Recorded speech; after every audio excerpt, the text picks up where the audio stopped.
The moment you stop defending yourself, something shifts. People sense it. They can't explain it. But they never forget it. And here's what's strange. You didn't say anything powerful. You didn't win an argument. You didn't make a grand gesture. You simply stopped. Stopped explaining. Stopped justifying. Stopped performing. Today, I'm going to show you exactly why that happens. What's going on in the brain when you choose silence over reaction. What the Stoics understood about human nature that most people won't discover in a lifetime, and the exact practices that will make this shift permanent in your life. Stay until the end, because the final section of this video is the part most people need the most and almost nobody talks about. Let me describe your life right now, not to judge it, because I think you'll recognize it. You're smart. You're capable. You work hard.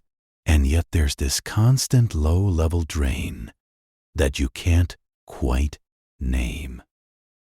It shows up when someone says something dismissive, and you spend the next 3 hours mentally rehearsing the perfect response.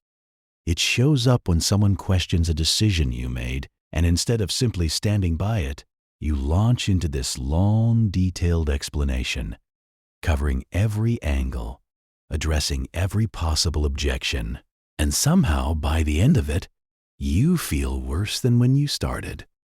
That feeling, that exhaustion, that's not weakness.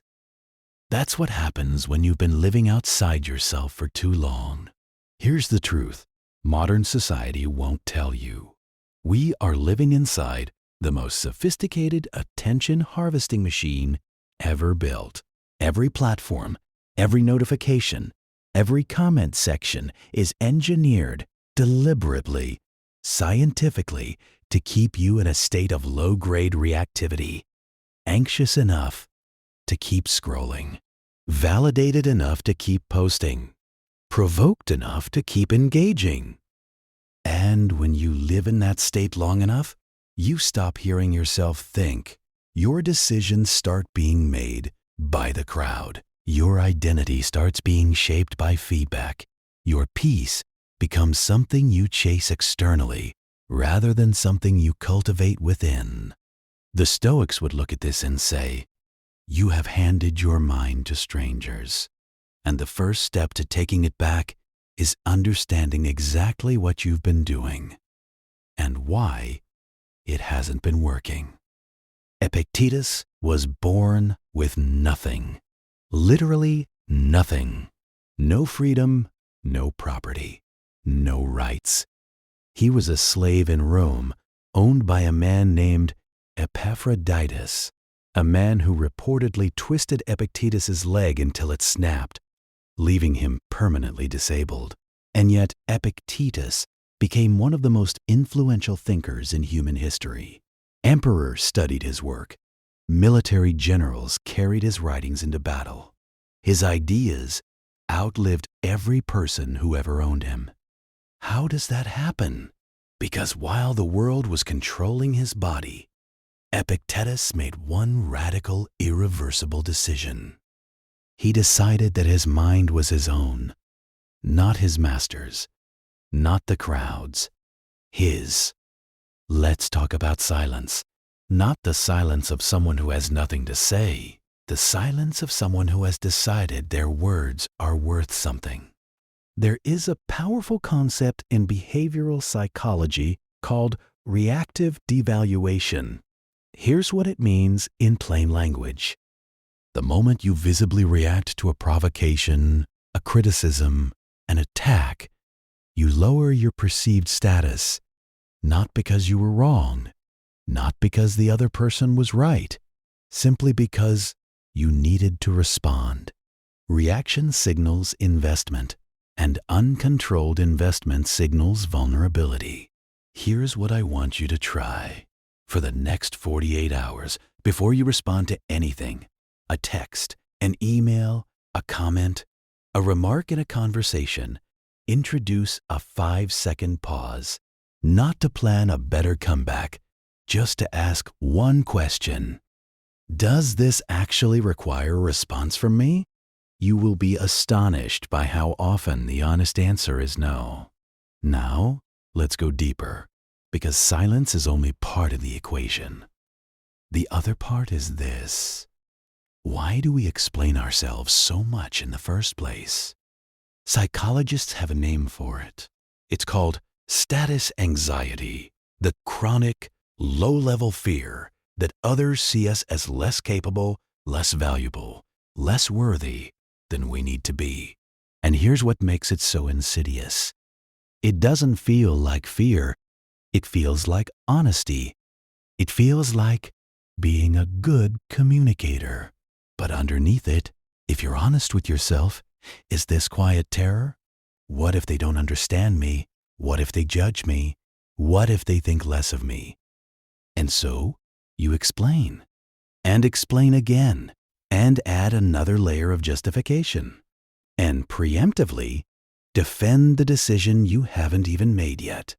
Epictetus watched this pattern constantly in the people around him, educated, intelligent, well-intentioned people, slowly dismantling their own dignity in the pursuit of other people's approval. His prescription was direct, almost brutal in its clarity. First, say to yourself what you would be. Then, do what you have to do. Decide who you are. Then, live it, without announcement, without seeking a verdict. Self-determination theory, one of the most well-validated frameworks in modern psychology, draws a sharp line between two types of motivation. Extrinsic motivation, doing things to gain approval, avoid criticism, manage your image. And intrinsic motivation, doing things because they align with your own values and sense of self. Here is the question I want you to sit with. Don't answer it immediately. Let it settle. How much of what you do every day is genuinely yours? And how much of it is a performance designed for an audience that isn't even paying attention? Because here's the hard part. Most of the people whose approval you're working so hard to earn aren't thinking about you. They're managing their own anxiety. They're performing for their own audience. The whole thing is a theater where everyone is acting and nobody is really watching. The Stoic exits the theater quietly, without making a scene, and goes to do the actual work. This brings us to what might be the most powerful idea in all of Stoic philosophy. Epictetus called it the dichotomy of control. And once it lands, truly lands, it reorganizes everything. Here it is. Some things are within your control. Some things are not. Within your control, your thoughts, your choices, your effort, your values, your response to what happens to you. Outside your control, other people's opinions, the economy, the weather, whether someone likes you, whether your work gets recognized, how fast things happen. Make the best use of what is in your power, and take the rest as it happens. Epictetus. Now, here's where this becomes practically useful, rather than just philosophically interesting. Neuroscientists studying anxiety have found that a primary driver of chronic stress is not the presence of difficult circumstances. It's the attempt to control things that are fundamentally uncontrollable.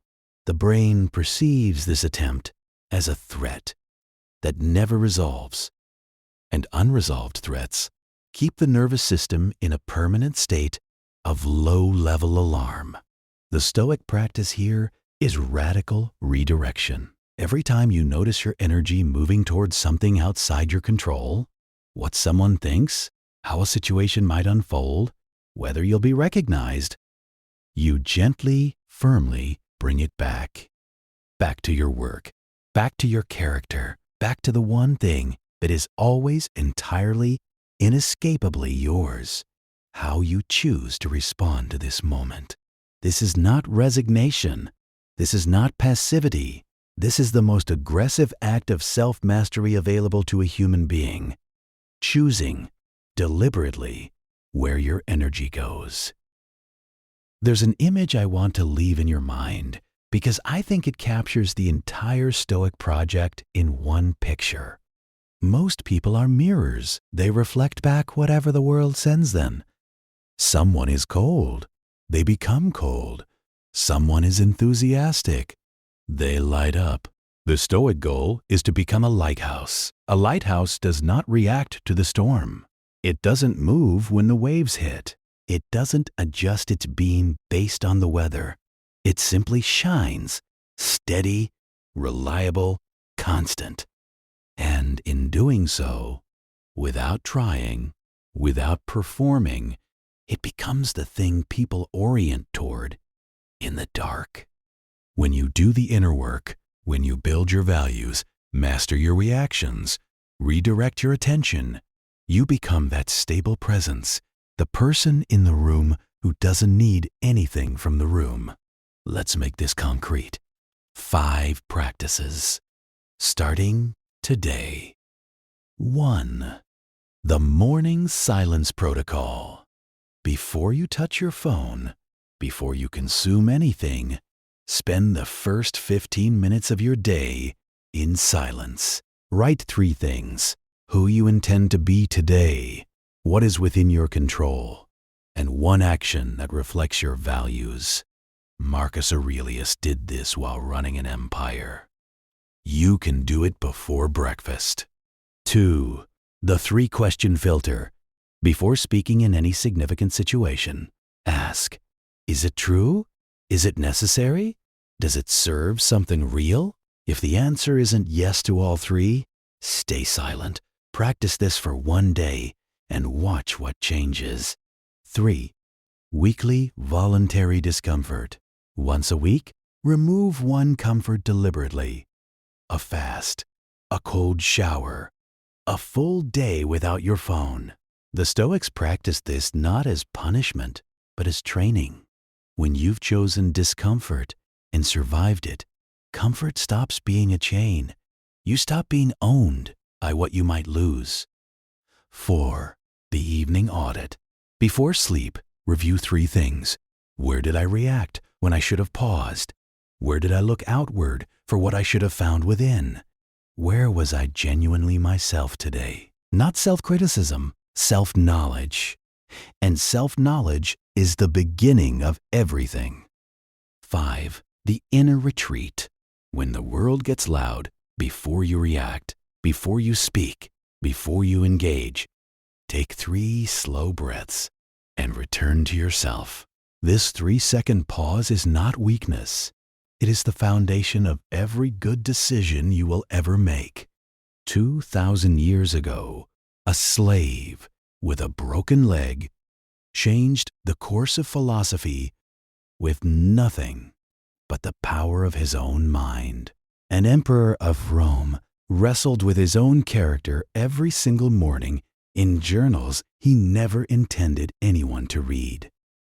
A man at the height of wealth and power walked away from all of it to spend his final years simply becoming who he was meant to be.